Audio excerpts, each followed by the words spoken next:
저는 오늘 위대한 유산이라는 제목으로 하나님의 말씀을 전하겠습니다.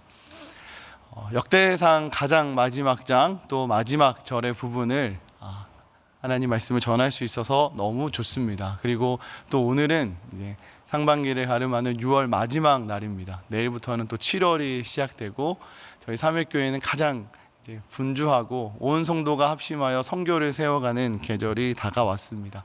오늘 이 말씀이 이 꼭지점에서 하나님이 주시는 큰 은혜가 있으면 좋겠습니다. 우리는 계속해서 이스라엘의 가장 위대한 왕 다윗의 이야기를 하나님의 말씀을 통해 깊이 누리고 묵상하고 있습니다.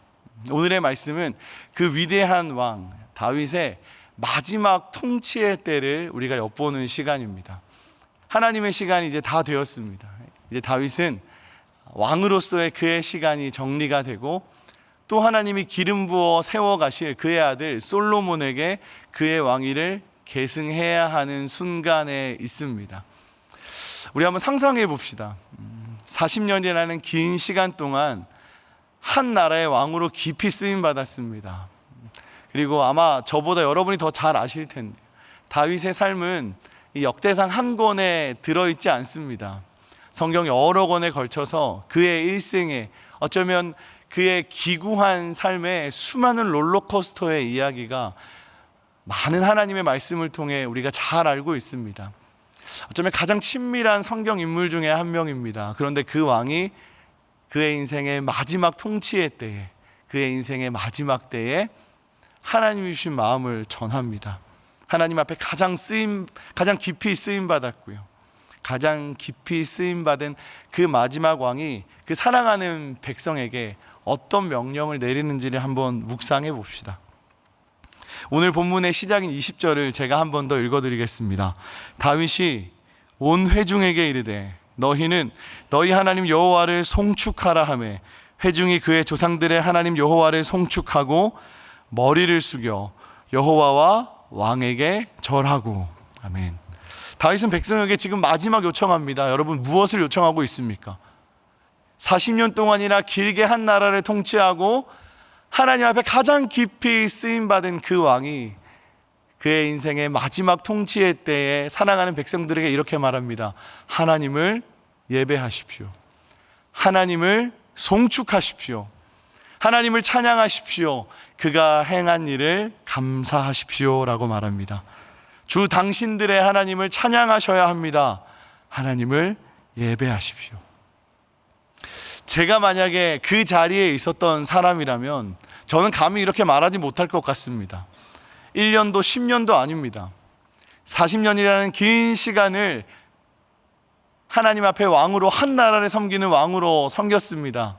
이제 그가 아닌 그의 아들에게 모든 것을 물려줘야 할 때에 성대한 잔치를 열 것 같습니다. 당연히 하나님께 감사한 마음은 몇 스푼 더 하겠지요. 그런데 다윗은 그의 통치의 리더십이 그리고 그 마음의 중심이 지금 제가 잠깐 나눴던 저의 상상처럼 결코 되지 않음을 잘 알고 있었던 인물입니다.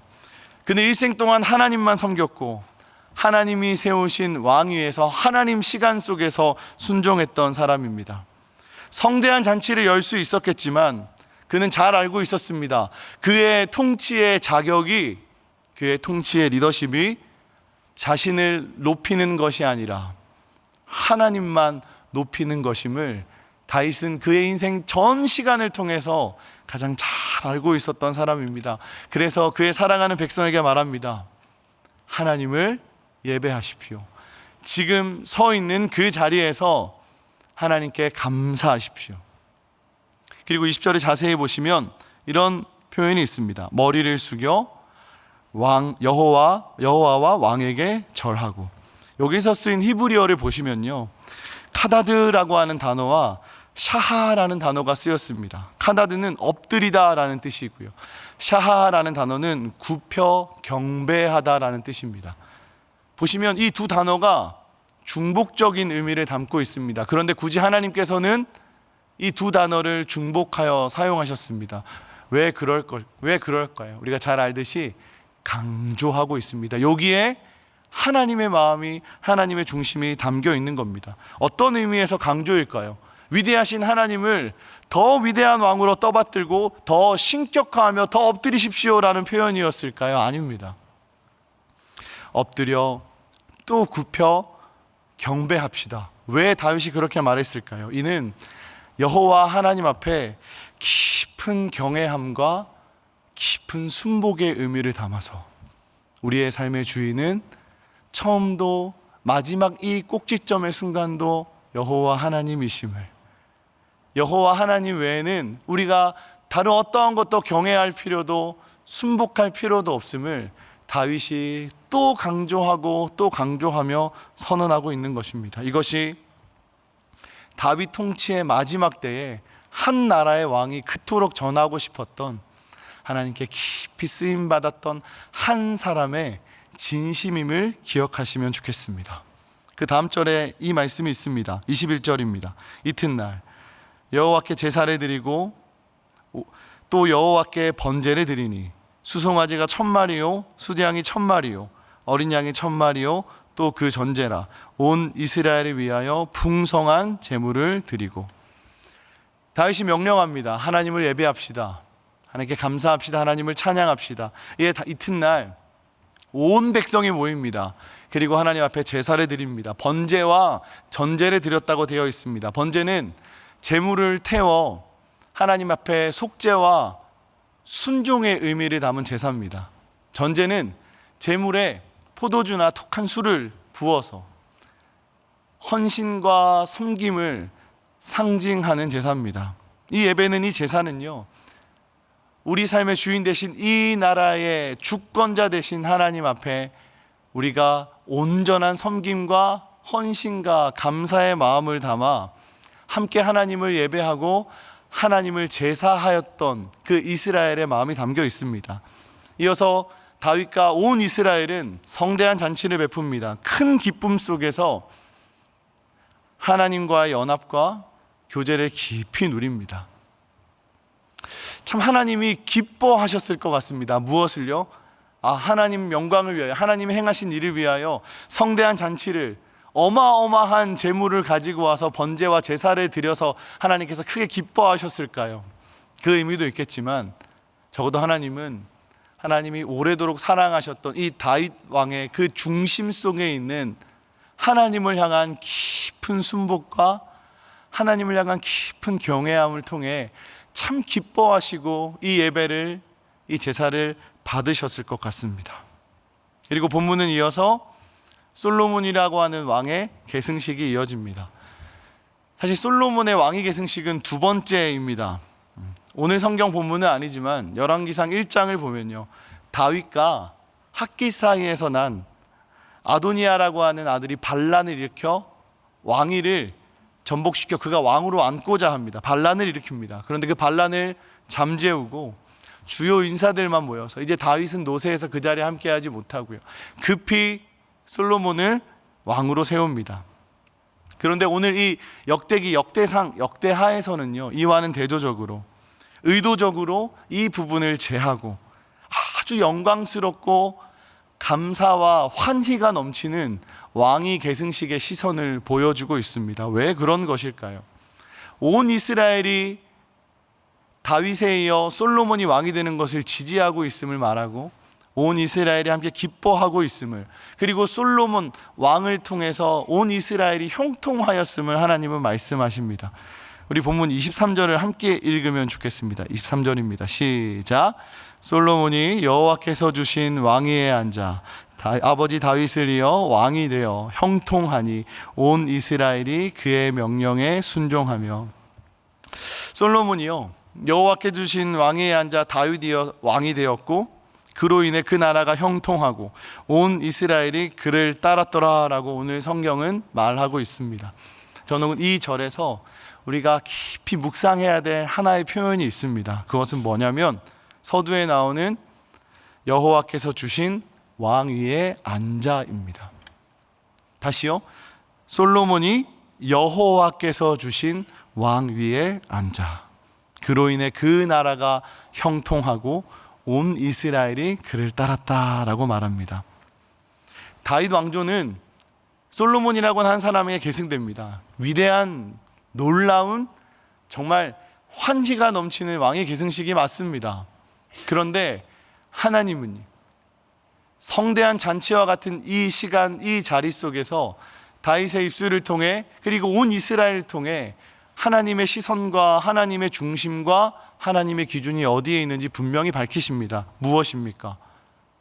사람을 세워가고 또 다른 왕을 세워가고 기름 부어 형통케 하시고 온 백성에게 칭송받는 것은 그 사람의 열심과 그 사람의 어떠함과 그 사람의 능력과 그 사람의 수고로움이 아닌 나 여호와 하나님의 오롯한 주권 속에 이루어지는 하나님의 섭리 안에 이루어지는 일임을 오늘 이 말씀을 통해서도 하나님은 분명히 하십니다. 인간의 왕조는 실패합니다. 아무리 탁월한 왕도, 아무리 위대한 왕도, 우리가 잘 아는 다윗 왕도 항상 하나님 앞에 깊이 쓰임받았던 것은 결코 아닙니다. 이 역대기 저자는 이 영광스러운 왕위 계승식을 통해서 꼭 전하고 싶었던 하나님의 마음이 있습니다. 그것은 무엇이냐면 모든 주권은 여호와 하나님 앞에 달려 있음을 다윗을 통해 분명히 드러내고 싶어 합니다. 또 한 가지 더는요, 인간의 왕조는, 인간의 열심은 무조건 실패할 수밖에 없음을 드러내지만, 하지만 하나님의 언약은, 그 성취는 하나님의 신실하심 속에, 하나님의 지독한 열심 속에, 하나님의 시간 속에 결국은 이루어짐을 오늘 이 말씀을 통해서도 약속하고 있습니다. 그리고 이어서 다윗의 40년의 통치를 정리하는 말씀이 나옵니다. 저는 오늘 역대상 29장 20절부터 30절 말씀을 천천히 묵상하면서 제목을 처음에는 믿음의 유산이라고 하는 제목으로 세웠습니다. 그리고 마지막에 오늘 새벽에 그라운드 3일에 가서 열심히 설교를 정리하면서 위대한 유산으로 바꿨습니다. 왜 제가 제목을 위대한 유산으로 바꿨냐면요, 이 말씀을 천천히 묵상하는데 전 다윗이라는 인물을 참 좋아하거든요. 제가 그 다윗 왕을 조금도 따라가지 못하는 사람임을 잘 알고 있습니다. 그냥 그 다윗 왕이 너무 좋습니다. 그의 연약함이 좋고 하나님 앞에 깊이 쓰임받은 그 왕이 저는 너무 좋습니다. 근데 여러분 잘 아시겠지만 다윗은 성전을 오래도록 건축하고 싶었던 사람입니다. 그의 평생의 소원이었습니다. 그런데 오늘 보면 바로 앞절에 세번역을 통해 이런 말씀이 나옵니다. 제가 읽어 드리겠습니다. 29장 19절입니다. 또 나의 아들 솔로몬에게 온전한 마음을 주셔서 주님의 계명과 법도와 율례를 지키고 이 모든 일을 할 수 있게 하시며 내가 준비한 것으로 성전을 건축하게 해 주십시오. 오늘 보면 바로 앞절 19절까지는요 다윗의 기도입니다. 다윗이 어떤 기도를 하냐면 하나님 앞에 당연히 감사하죠. 그리고 하나님의 놀라운 일하심을 노래합니다. 그리고 그 마지막에 나를 이어서 새롭게 왕이 되는 솔로몬을 통해서 그가 그토록 하고 싶었던, 그가 오래도록 준비해왔던 성전 건축을 이어지도록 하나님 앞에 간구합니다. 그런데 이 마음이 결코 인간적인 마음으로는 쉽지 않았을 것 같습니다. 그냥 기도하고 나를 이어서 너가 이 위대한 과업을 물려받아서 성전을 잘 건축해 주렴, 이렇게 판단하고 생각할 수도 있겠지만 우리가 잘 알다시피 사람의 마음은 그렇게 가볍지 않습니다. 하나님의 뜻을 따라 살아내고 순복하는 것은 더더욱 어려운 일입니다. 그런데 다윗은 잘 알았습니다. 그의 일생 가운데 세심하게 돌보셨던 하나님의 일하심을 통해 우리의 인생은, 우리의 삶은 나의 지독한 열심을 통해서 이루어지는 것이 아님을 다윗은 참 잘 알고 있는 것 같습니다. 그의 마음이 결코 쉽지 않았겠지만 그는 하나님 앞에 감사하며 온 백성에게 나를 오늘 이 자리까지 세우신 하나님께 예배합시다 라고 노래할 수 있는 겁니다. 적어도 다윗 중심에는 여호와 하나님의 주권이 있었습니다. 그리고 다윗의 인생의 마지막 말미에 사무엘하 23장 5절을 통해 다윗은 이렇게 노래합니다. 제가 읽어드리겠습니다. 내 집이 하나님 앞에 이같지 아니하냐.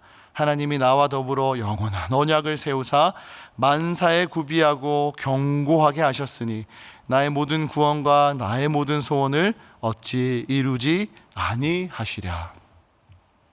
그가 오래도록 소원하고 그토록 원하는 것은 그의 손에 지어지지 않았지만 다윗은 인생의 말미에 다시 한번 고백합니다.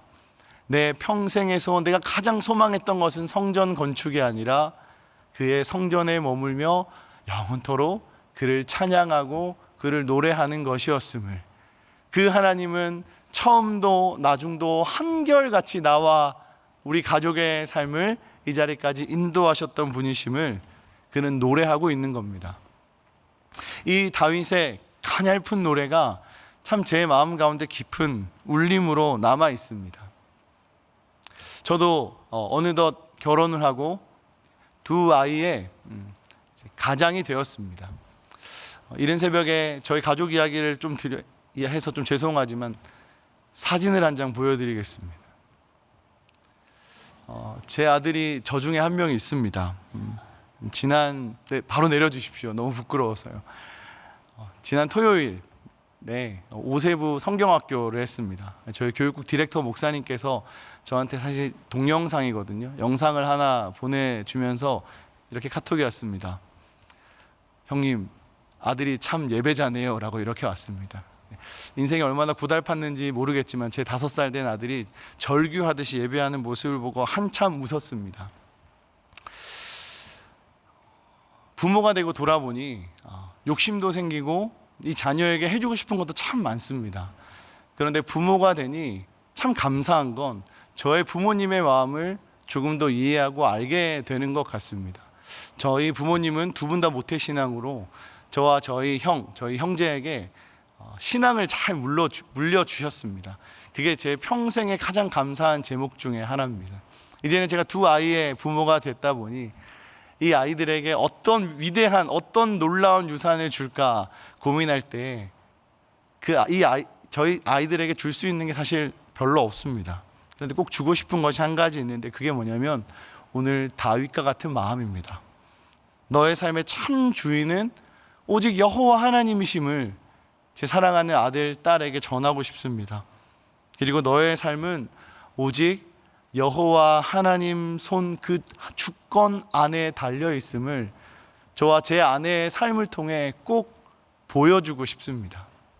사랑하는 성도 여러분, 진짜 위대한 유산은 다른 어떤 것이 아닌 그 마음 가운데 하나님 주권 안에 살아내며 발버둥치는 믿음임을 잊지 않으셨으면 좋겠습니다.